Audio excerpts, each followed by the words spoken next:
kasih Tuhan, terima kasih. Terima kasih Tuhan, terima kasih. Yesus.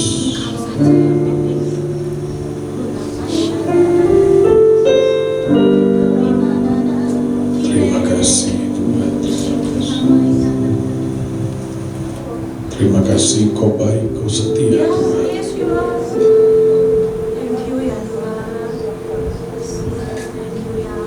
Kau selalu mau mengangkat kami. Kau selalu mau memulihkan hidup kami. Ketika kami berjalan menurut jalan-Mu, di situ Engkau memulihkan, di situ Engkau mengangkat, di situ Engkau memulihkan, di situ Engkau memberikan terobosan. Kami percaya setiap pertobatan akan diikuti dengan pemulihan. Setiap kali Engkau membuka hati kami dan Kau menyatakan hati-Mu, dan setiap kali anak-anak-Mu merespon, disitulah Engkau mengangkat hidup kami. Engkau terus menyempurnakan kami. Engkau terus menyatakan isi hati-Mu, dan kebenaran itu mengangkat hidup kami. Kebenaran itu selalu meninggikan derajat. Kami akan mengetahui kebenaran, dan kebenaran ini akan memerdekakan kami. Terima kasih Tuhan, terima kasih mampukan hamba dengan cara yang sederhana agar hamba boleh menjadi penerjemah hati-Mu yang benar. Hamba meminta roh hikmat, wahyu, pengertian dan pengenalan akan Tuhan turun atas hidup kami. Di dalam nama Tuhan Yesus, semua kita yang percaya sama-sama katakan amin. Shalom saudara. Ini kali kedua saya datang, ya. Kali pertama itu saya datang bukan khotbah. Dulu tahun berapa itu? Tadi 2015 saya kesini, ya. Kalau nggak salah waktu itu Pak Yusa ya. Ya, saya nggak menyangka sekarang di tahun ini saya tahu anugerah Tuhan, ya. Nah, saudara harus tahu satu hal, bahwa kalau kita lihat siklus pertumbuhan manusia, ya, dari dia lahir dia jadi bayi dia jadi balita dia jadi anak-anak dia jadi remaja dia jadi dewasa nanti dia menjadi mulai yang namanya jadi manula, terus turun ke bawah. Nah, saudara harus lihat, usia pertumbuhan itu kurang lebih dari 0 sampai usia 20-an, kurang lebih, ya, 25 atau 27 ya mungkin, ya, sampai itu. Nah, sampai sebuah titik dia itu sebenarnya kalau saudara lihat pertumbuhannya nggak ke atas lagi. Di usia tertentu pertumbuhan itu 20-an itu dia berhenti di sana, saudara. Makanya ada iklan susu itu dikatakan begini, pertumbuhan itu ke atas bukan ke samping. Ya, Anda pernah dengar iklan itu? Nah, pertumbuhan itu ke atas. Nah, saudara, di titik tertentu hidup kita, di usia tertentu, kita sebenarnya nggak dalam proses pertumbuhan lagi. Kita proses penuaan. Nah, saudara harus tahu, detik kita tidak bertumbuh sebenarnya kita dalam proses kematian. Makanya di dalam Tuhan juga sama, saudara. Detik kita udah gak bertumbuh lagi. Aktivitas kita boleh semakin jalan. Kita boleh kelihatan semakin sibuk. Kita boleh melayani, tapi gak menjamin kita itu bertumbuh. Amin. Anda tahu cerita tentang anak yang sulung? Anak yang bungsu itu hilang di luar rumah bapaknya. Tapi anak yang sulung itu hilang di tengah segala kelimpahan. Amin. Ini melambangkan ada Kristen-Kristen yang kita hilang di tengah kita ikut persekutuan, di tengah kita pelayanan, tapi kita sebenarnya terhilang. Karena apa? Anda kalau lihat cerita anak sulung itu, dia itu di rumah bapaknya, tapi dia berkata apa? Aku nggak dapat apa-apa. Nangkep? Gak ada pertumbuhan. Biarkan hari ini saya berdoa, biarkan kita ada pertumbuhan kembali. Amin.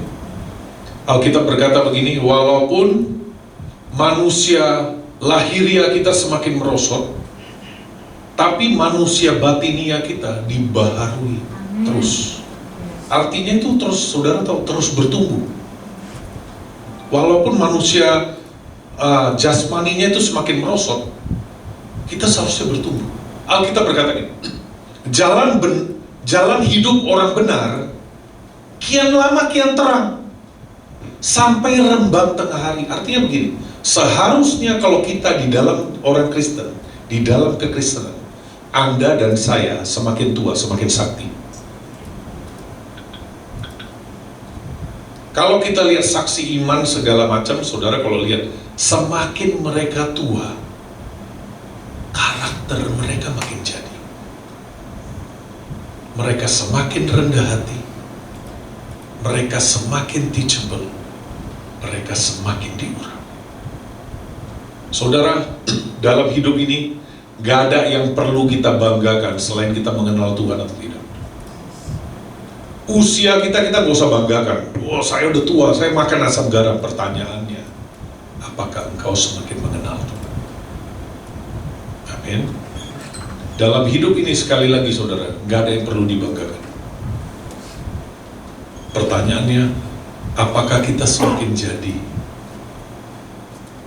Apakah kita semakin mengenal Dia? Apakah kita semakin bertumbuh?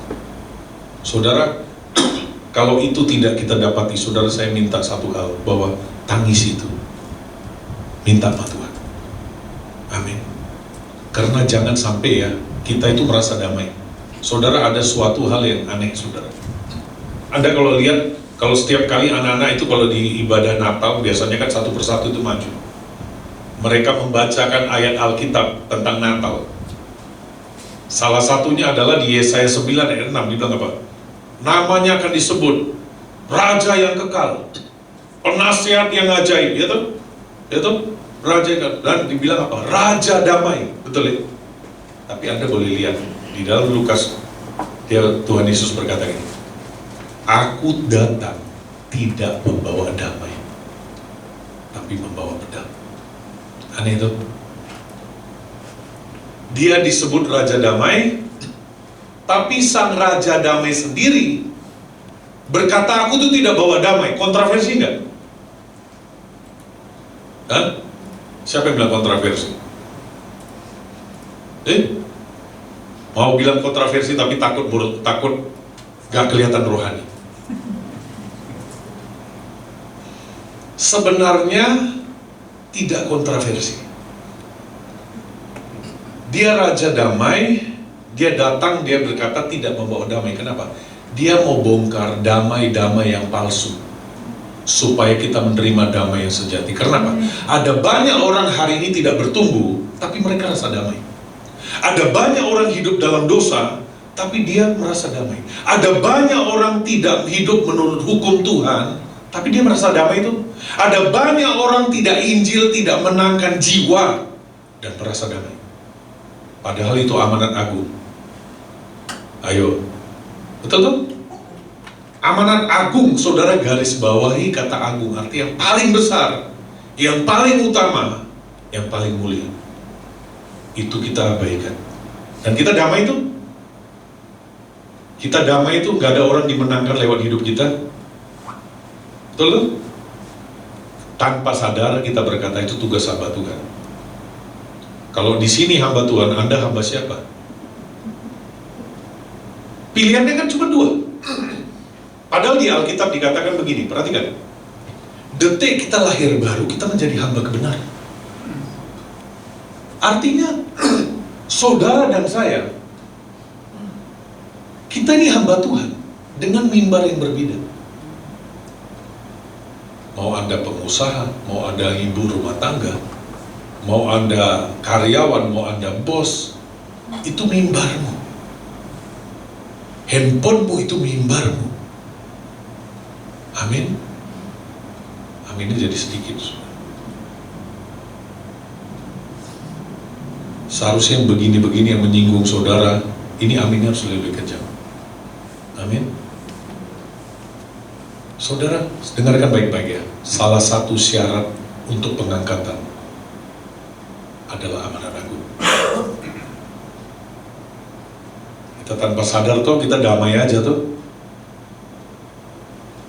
Kita gak ada menangkan jiwa. Saudara, seringkali orang itu tidak bisa dipakai Tuhan. Bukan Tuhan gak bisa pakai. Kita gak ada hati buat sana. Kalau lihat murid-murid Tuhan ada sekolah Alkitab nggak? Nggak ada sekolah Alkitab.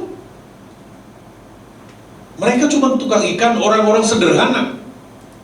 Makanya ketika mereka ditangkap pada saat Tuhan Yesus sudah mati dan sudah bangkit, Petrus dan Yohanes pernah ditangkap oleh pemerintah. Ditangkap, mereka ditahan, dan mereka waktu itu diperhadapkan dengan kekaisaran yang ada, dan mereka heran. Karena apa? Alkitab berkata, mereka dalam bahasa Inggris, mereka cuma tukang ikan biasa. Bagaimana mereka punya hikmat marifat yang seperti itu? Karena dibilang they just an ordinary man.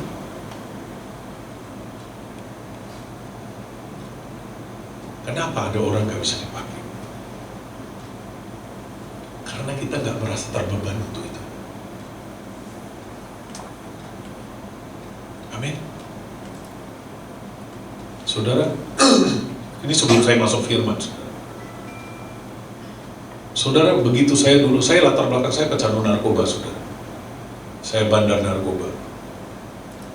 Saya termasuk orang yang dulu paman saya pernah usir. Saya lah mungkin satu-satunya orang di gedung ini, di tempat ini yang pernah diusir dari gereja itu saya. Saya duduk di paling depan waktu paman saya khotbah. Saya duduk di paling depan. Saya sama teman saya itu ketawa. Saya ketawai orang bahasa roh. Saya ketawai orang. Saya bikin lucu-lucu segala macam. Saking itu saking mengganggu. Saya tuh sampai dituding. Keluar kalian. Tapi sekarang saya jadi lebih gila daripada paman saya. Begitu saya bertobat, saudara. Begitu saya bertobat, ada sebuah urgensi di dalam hati saya berkata, aku gak bisa. Gak ada orang suruh. Waktu itu belum ada orang berkata harus menangkan jiwa atau bagaimana. Tapi tiba-tiba begitu saya bertobat, di dalam hati saya merasa saya gak boleh hidup untuk diri saya sendiri. Papa saya harus dimenangkan, adik saya harus dimenangkan, keluarga saya harus dimenangkan, orang-orang harus dimenangkan. Begitu saya bertobat, saudara, saya waktu dulu malu akan Injil, saya tertawakan. Hari ini buat Injil yang dipermalukan itu, yang saya malu itu, saya ngomong waktu itu dalam kemudaan saya pada tukang-tukang beca yang ada. Saya injilin mereka, Pak, gak boleh ngerokok, Pak, Tuhan Yesus baik. Saudara, diketawain. Tapi minimal Tuhan lihat, ini anak punya potensi. Dia gak mencari orang yang bisa, tapi dia mencari orang yang mau. Allah tidak mencari orang yang bisa. Amin. Tuhan tidak memanggil orang yang bisa, tapi dia memampukan siapa yang dia panggil. Pertanyaannya, apakah kau mendengar panggilan Tuhan hari ini? Masalahnya kita nggak merasa penting sih untuk pressing ke sana. Itu. Saya bersyukur sampai hari ini anak saya, saudara. Ini anak saya. Ikut saya, dia sekarang di Semarang. Saya ini datang dari luar negeri, saudara tahu nggak? Saya dari luar negeri. Saya dari Swiss, sekitar wilayah Sulawesi. Ya. Nah, ini anak saya, karena numpung dia di Jawa, saya di sini pelayanan, saya suruh dia datang, karena saya tahu dia juga punya calling, dia juga khotbah. Jadi kami satu keluarga ini, istri khotbah, anak khotbah, saya khotbah. Keliling semua. Ini dia nanti tanggal 20 khotbah di Solo. Diundang. Ya. Mana tahu nanti next bisa di sini. Ya. Nah, saudara, saya bersyukur sampai hari ini, saudara, saya khotbah, anak saya masih bisa dengar, masih ikut saya. Istri saya khotbah, saya masih bisa diberkati, dan begitu pula saya. Pada saat saya khotbah segala macam, mereka masih bisa nangis, masih bisa dijamah Tuhan. Karena apa? Mereka lihat hidup. Hari ini ada banyak hamba Tuhan, kita luar biasa di pelayanan, tapi kita jadi batu sandungan buat suami kita, buat di keluarga, buat anak. Tapi di sini kita luar biasa. Kalau tersandung aja, Jesus. Ya tuh, luar biasa kita di sini, saudara. Di sini kita singa dari Yehuda. Di rumah jangan salah, Alkitab berkata lawanmu seperti singa mengaum.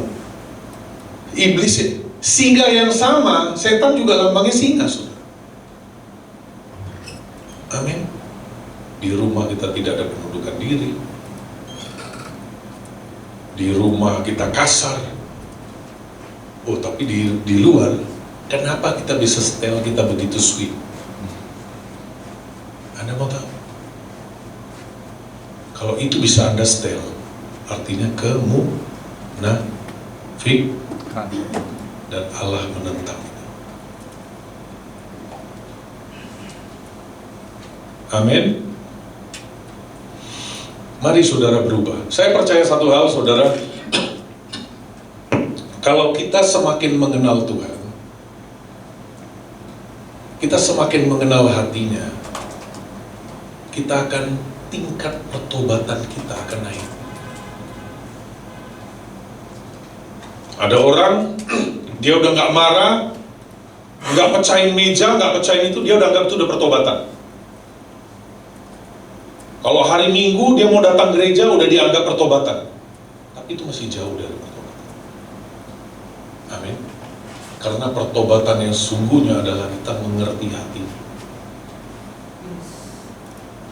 Saudara, saya percaya satu hal, kalau Anda semakin kenal seseorang, kadang-kadang orang itu gak usah ngomong, Anda lihat mukanya aja, Anda langsung tahu pikiran kita sama, dan kita tertawa sama-sama. Pernah gak? Anda melihat sesuatu, dan Anda lihat temanmu, Anda tahu dia punya pikiran yang sama. Itu namanya mengenal. Saya pernah lihat suami istri, saudara. Contoh lah, ada suami istri, tamunya datang. Suami ini cuma begini sama istri. Istrinya pergi ke sana, ambilin minuman. Anda lihat cuma begini. Coba saya begini-gini mas saudara, Anda ngerti artinya? Itu akibat sebuah pergaulan. Sinyal kecil saja sudah cukup membuat orang itu bergerak dan berubah. Ada orang hari ini walaupun dengar firman yang sangat keras sekalipun, belum tentu berubah. Karena apa? Tidak mengenal. Anda boleh lihat cerita di Alkitab, ketika Tuhan Yesus bangkit, Petrus dan Yohanes sama-sama berlari ke arah kuburan. Dan ketika mereka masuk ke dalam, mereka sama-sama melihat evidence yang sama, yaitu bahwa kain itu tergulung dengan rapi. Tapi Anda boleh baca itu di dalam Yohanes 20, nanti Anda baca aja.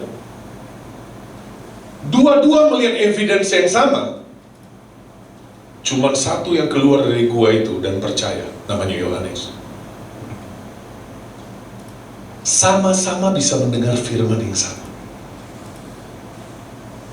Yang satu hidupnya berubah, yang satu tetap sama. Besok datang ibadah lagi. Karena apa? Yohanes kenal betul karakter, sifat, perilaku Tuhan. Pada saat dia lihat itu dilipat, dia tahu karakter Tuhan, kebiasaan Tuhan seperti apa. Waktu dia lihat itu dia bilang, ya betul, dia bangkit.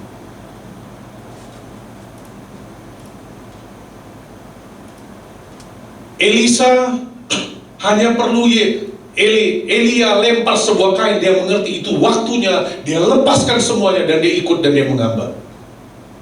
Lihat, sinyal kecil sudah cukup membuat dia berubah dan bergerak. Amin. Saudara, ini udah teguran loh. Sebenarnya kalau kita nggak ada orang dimenangkan lewat hidup kita, bagaimana mungkin kita bilang kita anak Tuhan? Bagaimana mungkin kita berkata kita mencintai Tuhan kalau kita tidak mencintai yang dicintai Tuhan? Kita belum menjadi orang Kristen, saudara. Kristen itu bukan hanya sekedar kita angkat-angkat banner. Itu mutlak harus ada, saudara, orang lewat hidupmu diberkati. Saya bersyukur, papa saya, saudara, papa mama saya udah meninggal. Papa mama saya udah meninggal. Dan waktu itu mama saya bilang, ada temannya papa saya, dia juga jadi hamba Tuhan, saudara. Dan papa saya berkata, aku nggak percaya kalau dia. Ya, dia itu dari dulu penipu. Dia bilang gini, tapi saya bersyukur, ini buat saya good sign. Dia berkata gini, tapi kalau Jimmy, maksudnya saya percaya dia hamba Tuhan. Saudara, kalau keluargamu bisa mengaku kau hamba Tuhan, kau memang betul hamba Tuhan. Kalau hamba Tuhan, dia bisa khotbah di mana, dia dianggap luar biasa karena orang nggak tahu dia di dalam. Tapi kalau orang dalam saudara bisa mengakui memang dia orang saleh, memang dia orang benar, memang dia hamba Tuhan, kau memang betul orang Kristen. Sekarang saya tanya saudara, Anda gak usah jawab ya, Anda jawab di hati. Suamimu mengakui kau Kristen? Anakmu, maka kau mengakui kau Kristen? Kalau enggak, saudara dengar, itu salah satu taktik setan. Ingat, waktu dia mau melepaskan orang Mesir, orang Israel, dia nego. Pertama dia bilang, jangan pergi, jangan terlalu jauh, gitu.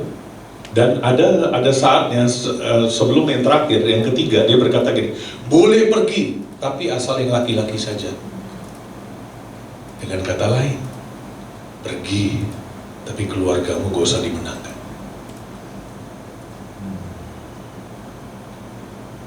Gak ada beban. Saya berdoa biar lewat ini, saudara, Anda gak usah mimpi dulu lah.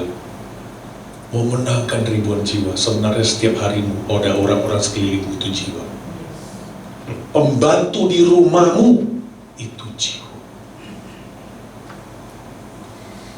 Berapa banyak, saya ngomong terus terang, kita keluarga di dalam Tuhan, amin.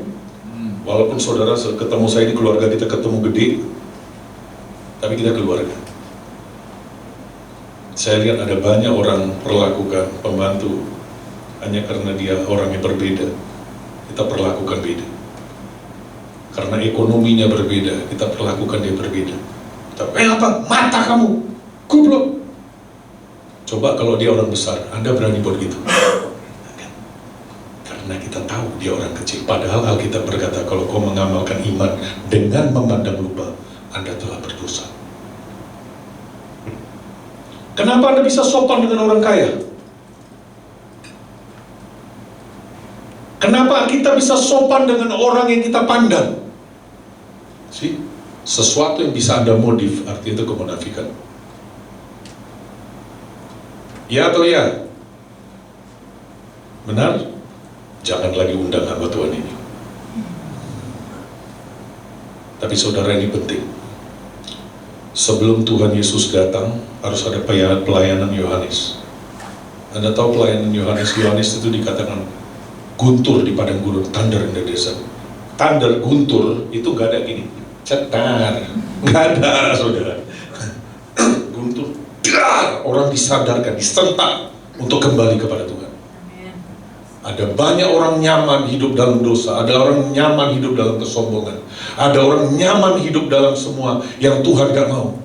Dan kita gak menyadari sebenarnya apa yang kita jalani sehari-hari mendukakan hati Tuhan. Makanya Alkitab berkata apa? Umatku binasa karena tidak punya pengenalan akan Tuhan. Saya percaya makanya saudara kalau semakin bergaul dengan Tuhan, tingkat pertobatanmu naik, kesensitifanmu naik. Anda jangan pusing dulu bagaimana caranya ya supaya saya kudus, bagaimana caranya ya supaya saya jadi pengkhotbah, bagaimana supaya saya ini jadi sabar. Enggak, saudara. Kita bukan berubah dulu baru datang ke Tuhan, kita datang dulu kepada Tuhan dan kita berubah. Kekudusan bukan jalan menuju Yesus, tapi Yesus jalan menuju kekudusan. Di luar dia kau gak dapat berbuah. Hanya ketika kau bergaul dengan dia, disitulah kau menangkap hatinya. Garis bawahi kata melahirkan perkara ilahi. Kita sering dengar kan? Sering dengar kan? Melahirkan perkara ilahi. Garis bawahi kata melahirkan. Orang melahirkan kan dari hubungan intim.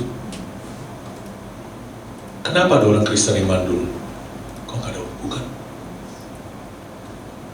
Jangan bilang di tempat ini kita hubungan. Ini gak hubungan ini. Mari, saya berkata kepada saudara, ini kita semua ada orang senior lah. Ada orang hubungan intim rame-rame gini. Enggak. Hubungan intim itu sendiri. Anda boleh nangis di sini. Pertanyaan, di kamarmu kau pernah nangis kan?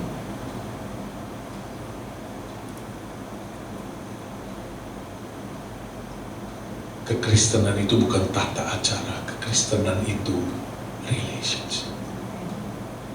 Anda hilang ini, Anda hilang semuanya. Arti kekristenan.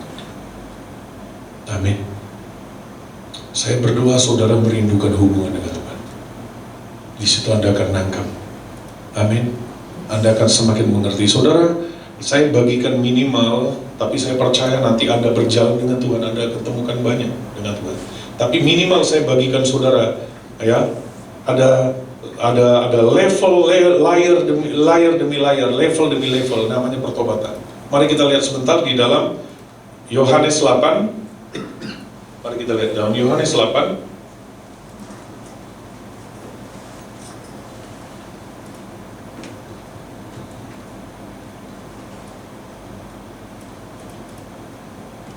Saudara perlu disentak, saudara. Amin. Supaya kita keluar dari bangku kenyamanan kita. Kalau kau nggak merasa itu perlu, kau nggak akan berlari ke sana. Hanya ketika kau berasa, kau berkata gini, aku perlu bertumbuh. Dan Anda setiap hari Anda mulai menangis itu, Anda mulai rindukan itu akan didatangkan. Saudara dengarkan, kerajaan Tuhan itu nggak kacangan. Kalau Anda nggak sungguh menginginkan, kau nggak pernah dapat. Kalau Anda nggak sungguh rindukan itu, Anda lihat ke tempat yang Tuhan suruh murid-murid itu menyeberang. Justru ke tempat yang disuruh seberang itu justru ada angin yang menentang. Kita kan mikir kalau Tuhan suruh seharusnya semuanya teduh tenang dong. Jangan ada badai, jangan ada yang menentang. Tapi saya bersyukur di ayat itu dikatakan mereka terus mengayuh. Bahkan dengan sangat letih Tuhan suruhnya ke sana walaupun ada tantangan, mereka terus mengayuh. Mereka gak menyerah. Dan Tuhan gak pernah biarkan melebihi kekuatan mereka. Amin. Kenapa Tuhan izinkan? Yang Tuhan suruh justru ada tantangan. Disitulah kelihatan kemurnianmu mengikut Tuhan. Kalau Anda bisa tunduk kepada pemimpinmu ketika semuanya baik, jangan jadi orang Kristen, orang dunia juga bisa. Anda bisa tunduk kepada suamimu karena kalau suamimu baik, gak usah jadi orang Kristen, orang dunia juga bisa, itu sama orang dunia. Tapi justru ketika tidak sesuai, tapi kau bisa menyesuaikan hatimu, itu Kristen. Amin. Keras perlu, saudara. Amin. Seperti yang tadi saya katakan, Raja Damai itu aja bilang, aku datang gak bawa damai, pedang. Biarkan pedang Raja Damai itu menembus hidup kita. Amin. Nah, saudara, Yohanes 8, mari kita baca. Saya minta saudara baca dari ayat yang kedua sampai ayat yang ke-11. Minta tolong saudara bacakan. Ya. Saudara, by the way, saya baca Alkitab saya, Anda boleh lihat Alkitab saya nih. Saya udah sulit untuk buka, saya sekarang udah sulit untuk baca. Kenapa? Saya baca 80 kali lebih sudah. Anak saya Reza berapa kali? Hah? Dia udah 17 kali. Dia usianya 19 tahun. See? Berapa di sini minimal sudah sekali aja saudara selesai. Lihat, saudara, banyak di antara kita rasa damai itu. Kita pikir kita udah jadi Kristen dengan kita hanya hadir ibadah. Saya pernah ngomong dengan Habib, saudara. Bahasanya itu bahasa Alkitab semua. Jangan sampai yang pertama jadi terakhir. Terakhir jadi pertama. Pecandu narkoba, pemakir, pelacur, pemabuk mendahului saudara yang katanya orang baik. Amin. Bagaimana Anda mau mengerti hati Tuhan kalau Anda nggak mau belajar untuk mengenal? Salah satunya itu lewat firman. Amin. Nah, saudara, mari saya berdoa mulai hari ini Anda bukan hanya amin, amin. Bukan amin yang membuat saudara berubah, tapi ketika Anda berubah, itu baru ada perubahan. Saya berdoa hari ini bukan hanya kita menjadi pendengar, kita dengar dan kita aplikasikan langsung. Amin. Lihat, ayo kita baca di dalam Yohanes 8 ayat 2 sampai 11. 2, 3, ya. Bagi benar ia berada lagi di bawah, dan seluruh rakyat datang kepadanya. Ia duduk dan mengajar mereka. Maka ahli-ahli Taurat dan orang-orang Farisi membawa kepadanya seorang perempuan. Mereka menempatkan perempuan itu di tengah-tengah dan berkata padanya, perempuan ini tertangkap basah ketika sedang berbuat zina. Musa dan hukum Taurat memerintahkan kita untuk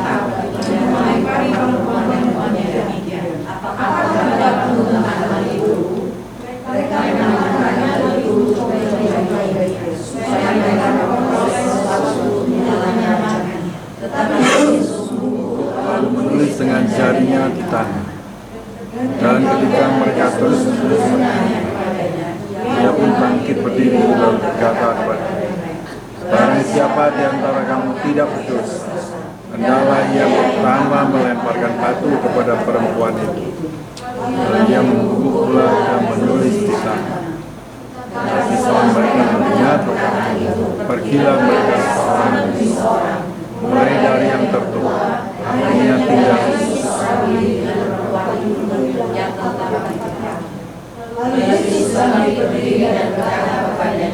hai perempuan, di manakah mereka? Tidak adakah seorang yang menghukum engkau? Jawabnya, tidak ada. Lalu kata Yesus, aku pun tidak menghukum engkau. Pergilah dan jangan berbuat dosa lagi, mulai dari sekarang. Ada perempuan yang kedapatan berbuat zina, dan mereka berkata, Musa suruh perempuan yang berbuat demikian dilempari. Pertanyaannya, laki-lakinya mana? Berzina bukan sendiri. Betul? Laki-lakinya mana? Nah, inilah roh agamawi, saudara. Mereka merasa mereka beragama, tapi menghalalkan segala cara. Mereka nggak mengerti cara dan jalannya Tuhan. Tapi yang, nah sini mereka mau jebak Tuhan.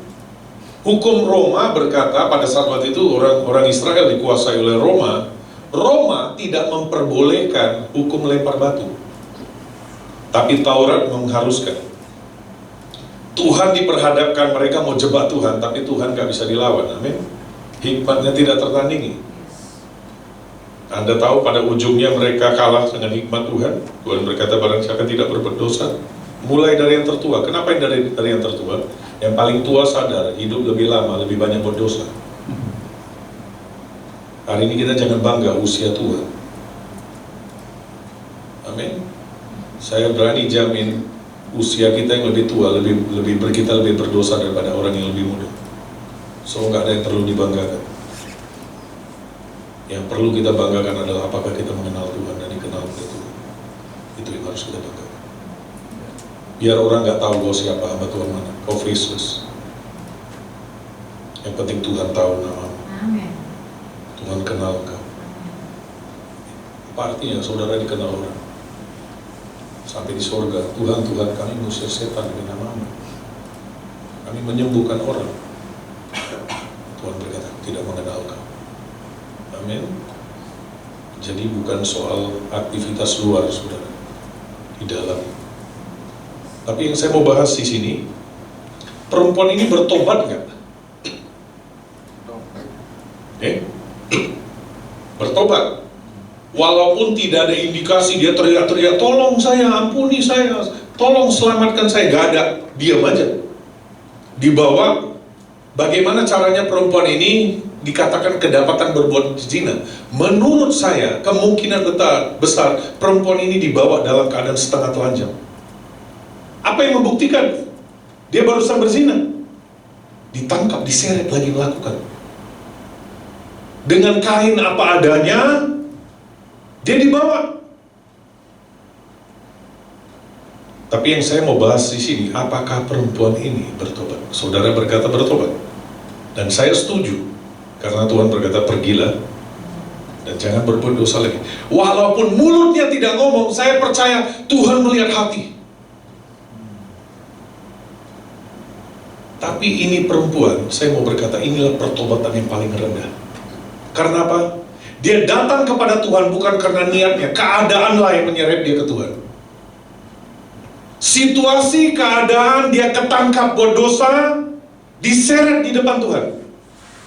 Ini pertobatan yang paling rendah. Hari ini ada banyak orang datang ke Tuhan karena takut ke neraka.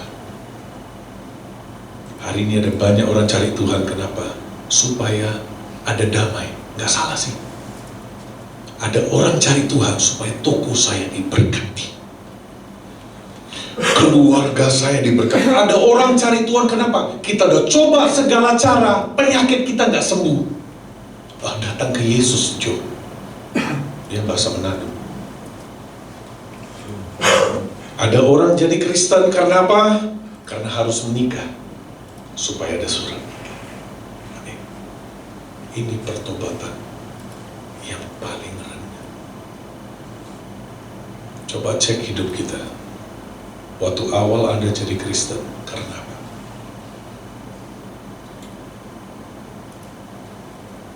Ada orang karena ada kebutuhannya, dia datang kepada Tuhan. Saudara dengar, ada saatnya Tuhan mendengarkan kau, supaya kau, saudara, lagi mau dewasa, Anda masih anak-anak, seringkali dimanjain. Tapi ada masanya, dia mau belajar, saudara, untuk jadi lebih dewasa. Aku gak jawab dosa, gak jawab doa. Aku gak berikan yang kau mau, aku gak berikan pujian dalam hidupmu. Gak ada orang puji kau, gak terima apa-apa, masih tetap ikut Tuhan kan?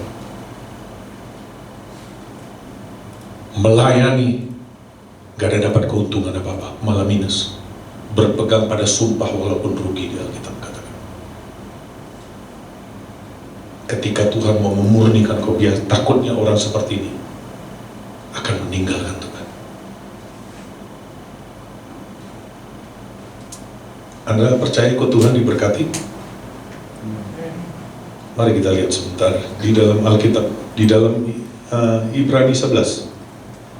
Ibrani 11 ayat 32, mari lihat. Ini dua jenis iman, saudara. Ini Tuhan ingatkan, jadi saya hanya belajar menyampaikan.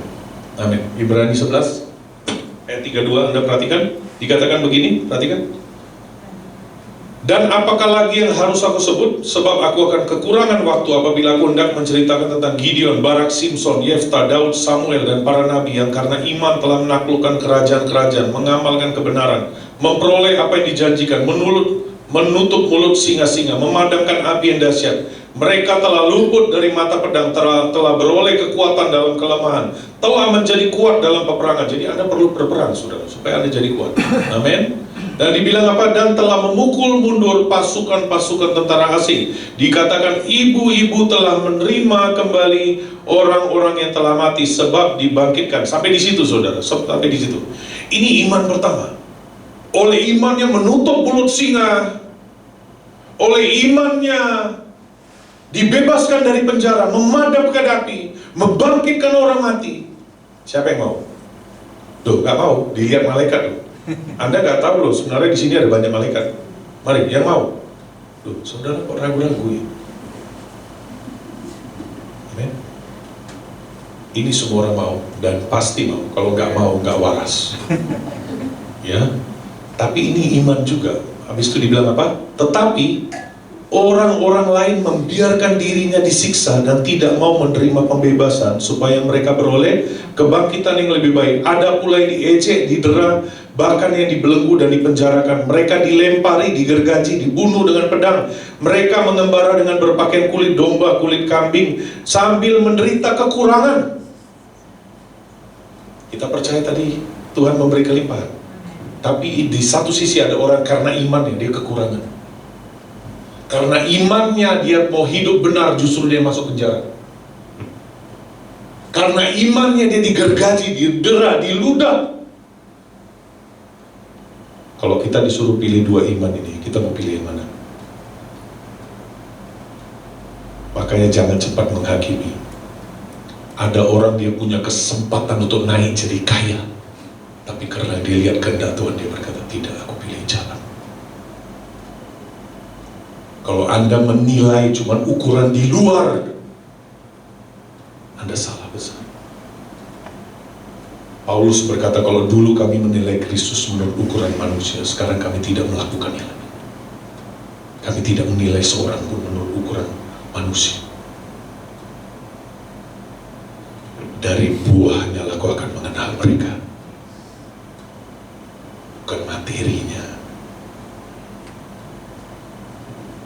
Anda lihat Ahok itu karena imannya dia masuk penjara. Ya, ada banyak orang bersaksi, dia berkata Yesus Tuhan, di penjara karena imannya. Masalahnya kalau kita disuruh pilih dua ini, kita pilih yang mana? Jujur dengan dirimu, pasti nomor satu kan. Masalahnya pilihannya bukan di kita. Ketika Tuhan berkata, aku mau ajarkan kau iman yang lain, di mana kau iman untuk melepaskan, bukan untuk menerima. Iman untuk kehilangan. Orang yang level pertama ini akan segera murtad dan tinggalkan Tuhan. Karena iman yang kedua, kepuasannya adalah Tuhan sendiri, bukan pemberiannya. Sekalipun dagingku dan hatiku habis lenyap, namun Tuhan tetap menjadi bagianku. Sadrak, Mesak, Abednego berkata, perlu Tuanku Raja tahu, Tuhan Allah kami sanggup menolong kami. Tapi sekalipun tidak, kau perlu tahu bahwa kami tidak akan menyembah ilah Tuhanku. Di dalam kitab Habakuk dia bilang, sekalipun lembu sapi terhalang dari kandang, pohon ara tidak berbuah, tetapi hatiku akan beria-ria di dalam Tuhan. Jujur, hari ini kita, kalau awal bulan lebih happy tuh, menyembah Tuhan tuh. WL-nya lagi worship pun kita lagi masih mau praise. Kita mau tendang gitu, karena rasa kurang semangat sebenarnya. Tapi kalau akhir bulan, biar WL-nya ada lompat begini terus, kayak kuda.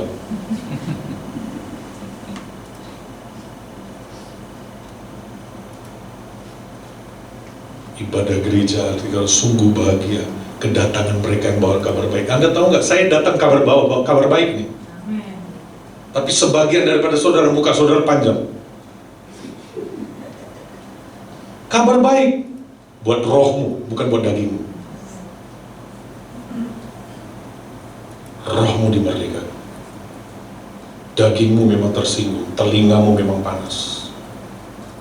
Tapi percaya, kalau Anda biarkan itu, kau peka.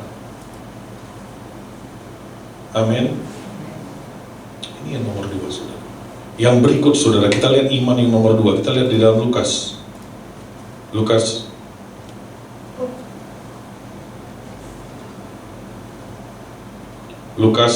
15 ayat 8 sampai 10. Lukas 15, Anda perhatikan, dikatakan apa? Atau perumpamaan manakah yang Atau perempuan manakah yang mempunyai 10 dirham, dan jika ia kehilangan satu di antaranya, tidak menyalakan pelita dan menyapu rumah serta mencarinya dengan cermat sampai ia menemukannya? Dan dikatakan apa? Dan kalau ia telah menemukannya, ia memanggil sahabat-sahabatnya dan tetangga-tetangganya serta berkata, bersukacitalah bersama-sama dengan aku, sebab dirhamku yang hilang telah kutemukan. Aku berkata kepadamu, demikian juga akan ada sukacita pada malaikat-malaikat Allah. Karena apa?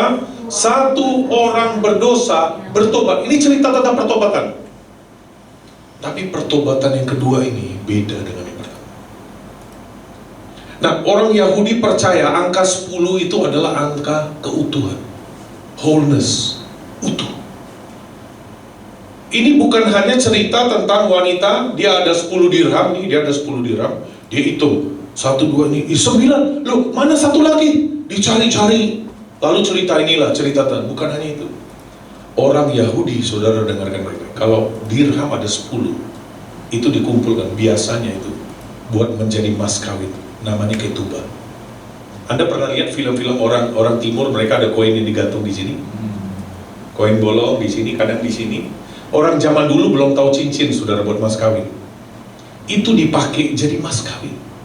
Jadi sebenarnya kenapa mereka 10, mereka berkata gini, aku jadi utuh karena aku punya pasanganku. Nah, saudara, pertobatan yang kedua ini, ketika saudara lihat ada orang-orang ketika dia bertobat, dia menjadi ada sebuah keintiman. Kenapa? Dia begitu bertobat, dia menjadi tanda mas kawin. Ada orang-orang begitu dia bertobat, ada keintiman dengan Tuhan. Saya tanya saudara hari ini, kapan terakhir kali kau pernah dengar dia panggil namamu? Kapan terakhir kali kau sendiri, kau gak ada kata-kata, kau cuma datang bilang, Tuhan aku hadir, dan gak ada kata-kata, cuma ada ilmu? Kapan? Kapan?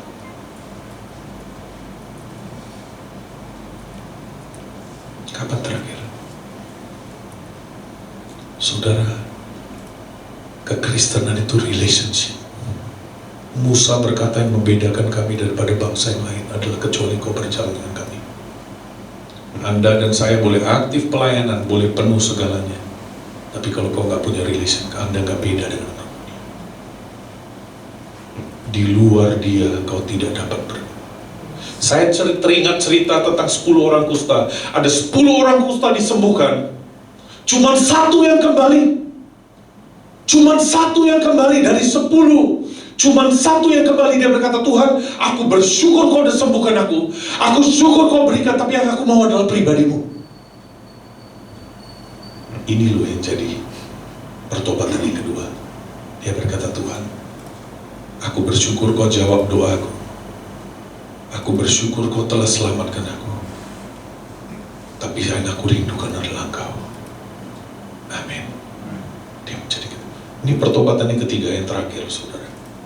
Kita buka sebentar di dalam Lukas 19, ayat yang terakhir. Oh, ada satu lagi. Anda perhatikan Alkitab, saudara. Lukas 19 ayat 1 sampai 10. Yesus masuk ke kota Yeriko dan berjalan terus melintasi kota itu. Di situ ada seorang bernama Zakius, kepala pemungut cukai, dan ia, perhatikan, seorang yang kaya. Ia berusaha melihat orang apakah Yesus itu, tetapi ia tidak berhasil karena orang banyak, sebab badannya pendek. Maka berlarilah ia mendahului orang banyak, lalu memanjat pohon ara untuk melihat Yesus yang akan lewat di situ. Ketika Yesus sampai ke tempat itu, ia melihat ke atas dan berkata, Zakius, segera turun, sebab hari ini aku harus menumpang di rumahmu.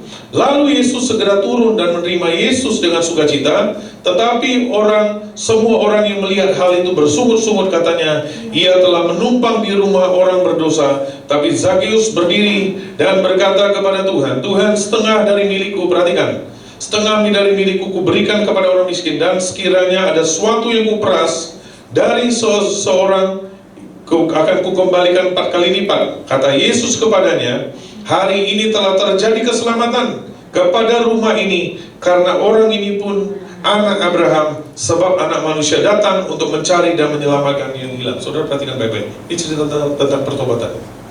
Tapi ini pertobatan yang berikutnya lagi. Saudara kalau lihat, Zakius ini orang Yahudi, sama-sama nyembah Allah Jehovah, sama-sama dengan orang Israel lain masuk ke bait Allah, sama-sama sujud, sama-sama lakukan ritual agama, tapi curi uang orang, tapi peras orang miskin. Dia untouchable, dia nggak bisa disentuh. Dia bukan hanya pemungut cukai, dia kepala pemungut cukai. Keputusannya itu dari dia. Dia bekerja dengan Roma, diangkat oleh Roma. Dia kemanapun dia pergi, ada pasukan Romawi yang melindungi dia. Dia untouchable, kaya, dia peras uang orang. Anda bayangkan bagaimana perasaan orang. Orang berkata begini, katanya nyembah Tuhan. Tuhan kok bisa ya orang buat dosa diberkati, betul kan? Jadi batu sandungan tuh.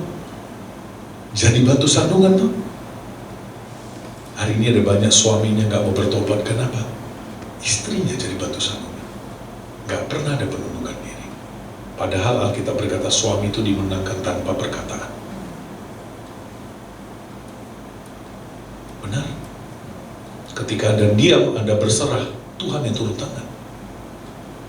Tuhan pernah berkata kepada murid-muridnya, dia berkata, tebarkan jalan di sebelah kanan, domba ke sebelah kanan, kambing sebelah kiri. Dengan kata lain Tuhan berkata, kau udah gagal tuh, pakai caraku, pakai sikap yang benar, cara yang benar. Aku sumber pemulihan. Amin. Selama kita pakai cara kita, ego kita, gak bakal orang berubah. Amin. Anak kita, istri kita, ada yang istrinya nggak bisa bertobat karena suaminya kasar, banting pintu, banting istri. Oh, kalau di gereja nyembah Tuhan, kudus-kudus.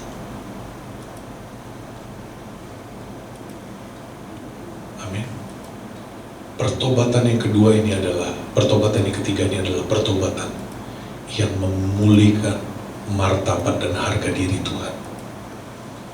Pertobatan yang memulihkan nama baik Tuhan. Karena apa? Saudara, saya persingkat aja. Kita buka sebentar di dalam Amsal 14 ayat 31. Amsal 14 ayat 31, ayat terakhir, saudara. Amsal 14 ayat 31. Amsal 14 ayat 31, perhatikan dia berkata apa? Siapa menindas orang lemah, sampai di sini dulu. Zakius ini menindas orang lemah tuh. Tapi satu sisi dia nyembah Allah Jehovah, menghina Tuhan. Tanpa sadar, seringkali ada lewat hidup kita, ada orang-orang gak mau jadi Kristen. Kenapa? Kita. Alkitab berkata dalam Roma, oleh karena engkaulah nama Tuhan dihujat. Amin. Saudara, jangan mimpi dulu jiwa-jiwa besar-besar setia dengan perkara kecil. Kau dipercayakan perkara besar. Amin. Kalau kau gak setia dengan perkara kecil, Anda tidak akan pernah diberikan yang lebih besar. Anda mau ribuan, yang sekelilingmu aja belum bisa kau jadi pengaruh kok. Amin. Biarkan kita ada niat.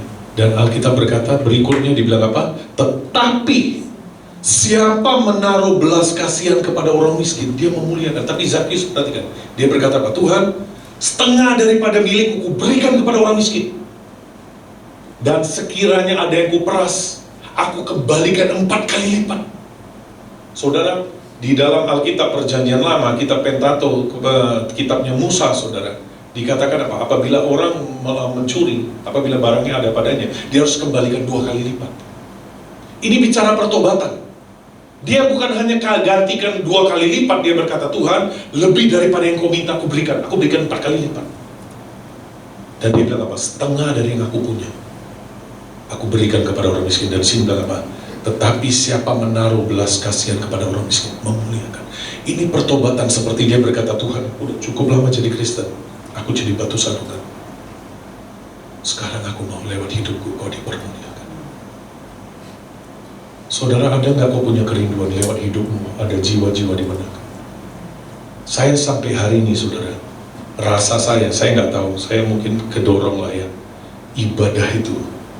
Kalau ada ibadah itu, gak ada sampai orang nangis, saya kayaknya ada sesuatu yang hilang. Kalau kadang-kadang saya sampai hari ini ya, lihat orang maju ke depan nangis, itu masih memberkati hati saya. Saya nggak tahu dengan saudara, apakah kau masih bisa tersentuh nggak lihat orang jiwa-jiwa bertobat? Bagaimana mungkin kita berkata kita mengasihi Tuhan, tapi kita nggak punya hati yang sama? Kau rindukan gak satu hari suami bertekuk lutut berkata, aku bersalah, aku serahkan hidupku kepada Tuhan. Saya ada hari ini karena air mata mama saya.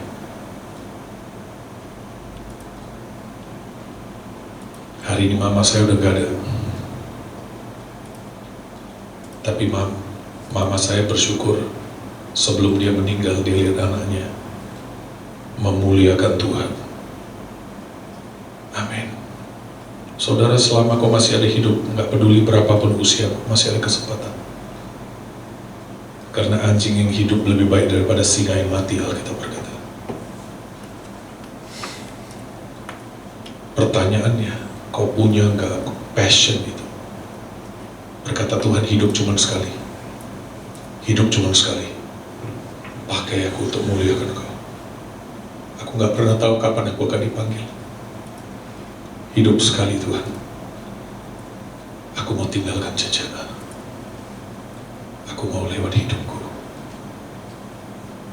Orang diberkati, orang diubahkan, orang menerima kau, orang memuliakan.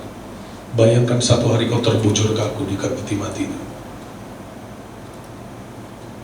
Akankah ada satu orang dengan air mata dia berkata, terima kasih Tuhan pada orang ini. Hidupnya meninggalkan berkat. Hidupnya meninggalkan warisan. Saudara dengar yang hari ini kau orang tua, ada harta yang lebih besar daripada harta yang kau bisa berikan. Namanya warisan iman. Semua akan berlalu, saudara. Semua akan tergoncangkan. Cuma satu kerajaan yang tidak tergoncangkan di dalam Tuhan. Apakah kau wariskan itu kepada? Apakah kau wariskan? Bagaimana mungkin kita bilang kita Kristen? Amin. Saya tahu yang saya bagikan ini keras. Mungkin saudara, mungkin dari sekian tahun, mungkin saudara udah lama nggak mendengar yang seperti ini. Tapi saya percaya ini karena bentuk saudara, Tuhan mengasihi kau. Karena barang siapa yang kau kasih, dia ku hajar dan ku tegur, relakan hatimu.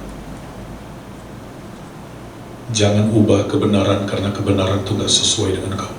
Kau berubah, adaptasi kepada kebenaran. Amin. Mari tutup Alkitab, tutup Alkitab.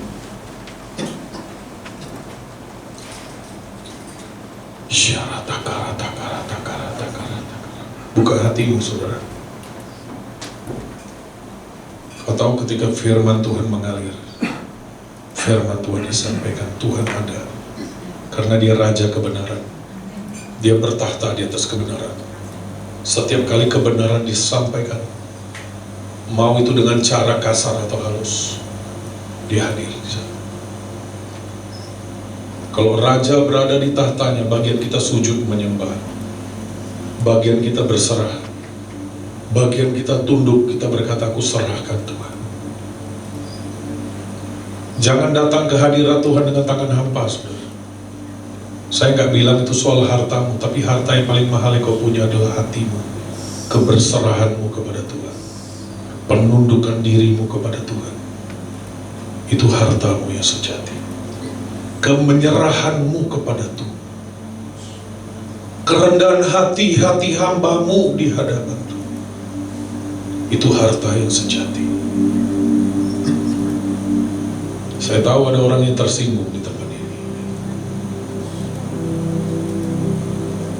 Tapi dengarkan baik-baik, jangan benci. Jangan ketika kau bercermin, cermin yang kau pecahkan. Tapi biarkan kita berbenah. Karena Anda mau suka atau enggak, kebenaran tetap kebenaran. Syaralala batakaya rada sembatuan.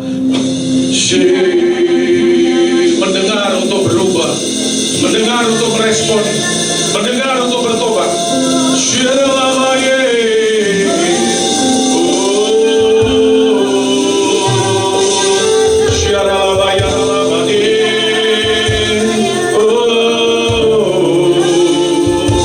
Haleluya, dia melihat hatimu, saudara.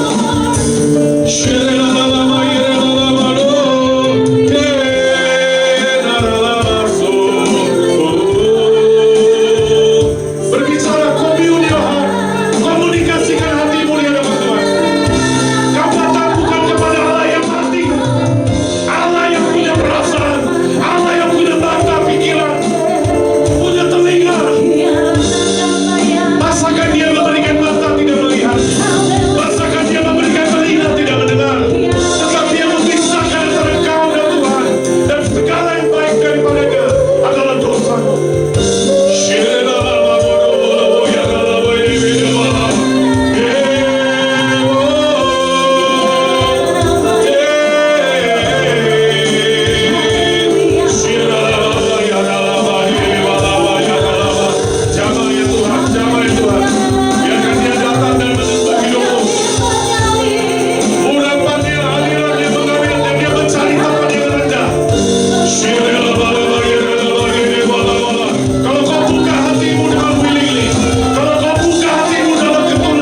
selalu mengalir ke tempat yang bawah.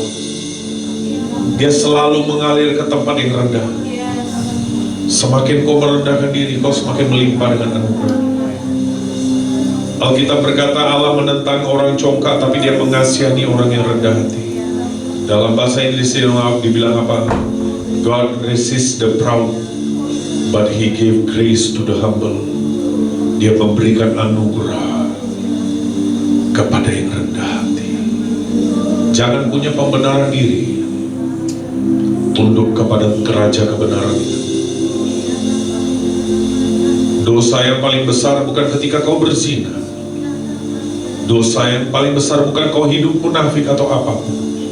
Hukum yang pertama dan yang terutama adalah kasihi Tuhan Allahmu dengan segenap hatimu dan segenap jiwamu.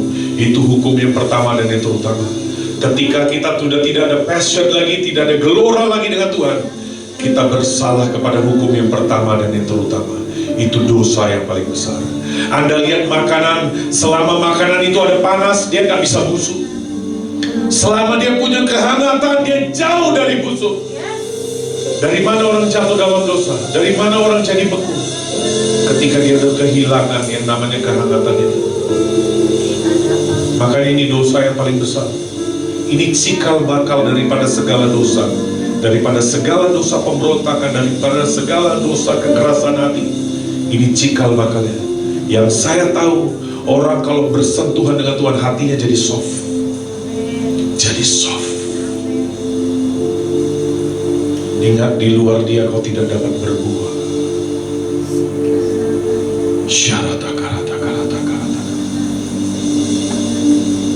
Mari saudara di tempatmu hari ini, kalau kau teringat kepada orang-orang keluargamu, suamimu, anakmu, berdoa buat mereka. Berdoa. Tapi langkah yang kedua kau lakukan adalah tindakan. Ini doa, tapi ada saatnya penyembahanmu nyata lewat hidupmu. Persembahkanlah hidupmu sebagai persembahan yang hidup dan berkenan.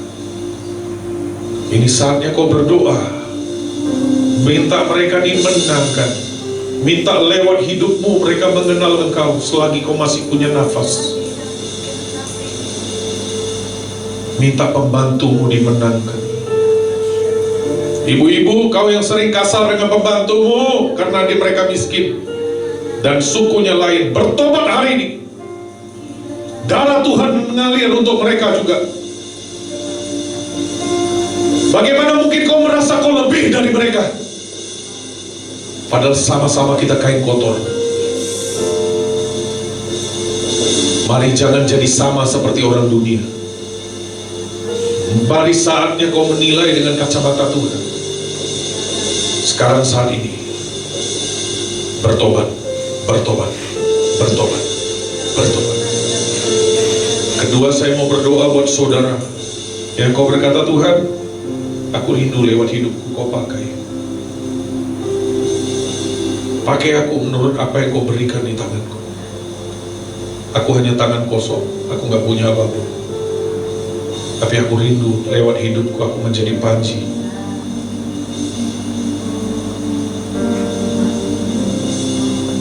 Gajah mati meninggalkan gading, harimau mati meninggalkan belang. Apa yang kau tinggalkan? Kau berkata, Tuhan, hidup cuma sekali. Aku gak mau punya aku gak miliki kerinduan yang lain. Aku mau kau pakai. Aku mau lewat hidupku satu hari orang nangis, ada orang meneteskan air mata. Aku mau orang mengenal engkau lewat hidupku. Kalau kau itu orangnya di tempatmu masing-masing, kau boleh angkat tanganmu, angkat tanganmu, angkat tanganmu, angkat tanganmu, angkat tanganmu, angkat tanganmu. Tuhan mau berdoa, perlengkapi hidup mereka. Tangan mereka, di mulut mereka, di hidup mereka. Turunkan benih-benih ini dalam hidup mereka. Ada roh pengenalan akan kau, ada hikmat marifat, ada roh pengertian turun dalam hidup mereka. Bahkan ada hatimu turun atas hidup kami hari ini. Garam tidak ada gunanya kalau dia kehilangan keasinan. Tidak ada gunanya selain dibuang. Engkau garam dunia, saudara. Engkau garam. Engkau garam. Engkau garam. Tuhan berkati. Setiap engkau, Alkitab berkata, akan digarami dengan api. Kalau kau punya api itu, gelora itu, kau akan punya garam. Api itu lambang cinta, saudara. Nyalanya seperti nyala api Tuhan. Air yang banyak tidak dapat memadamkannya. Kalau kau punya api ini, kau otomatis punya garam.